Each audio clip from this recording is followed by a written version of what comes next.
Recep Bay tuğlan kun beremen deydi. O'tgan yil bizkine kiydi. Recep Bay tuğlan kun bermeydi o. Endi senekine dem kelmeydi o. O'tirgan chiqar tashab tur. Qana bir telefon qilib ko'r. Alo Recep Bay neredesin? Tuğlan kun kaçan beresin? Berin desem harakat yok. Uyda ona haracet yok. Gülköpürdeki Azamet Akan'ın dükkanına gel. Şuradan hareket et, tuğlan kununu da ver. Beni izlep şuncha yerden kelisleme. Sen bop, tuğangın berisleme. Seni izlep shuncha yerdan keldik. Tuğlan kunga qarab beramiz deb opin budjetga ovoz berdik. Recep Bay sana uqayğanını bildirin. Azamet Akan'ın dükkanından bir futbolka giydirin. Bu kimin bulmadı? Bundan benim ko'nglim to'lmadi. Yaman bilinadi ichingning qarasi. Tuğlan kuningga yaqin, tuğlan kunimizning arasi. Sen kimsen? Buni kiymeymen deysen.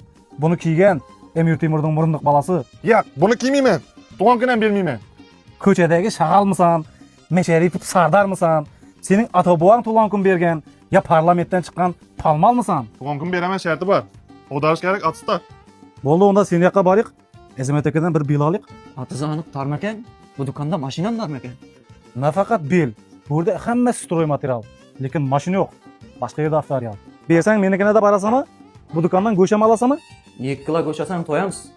Bu videoni tuğlan kun bermay yurganlarga qo'yamiz.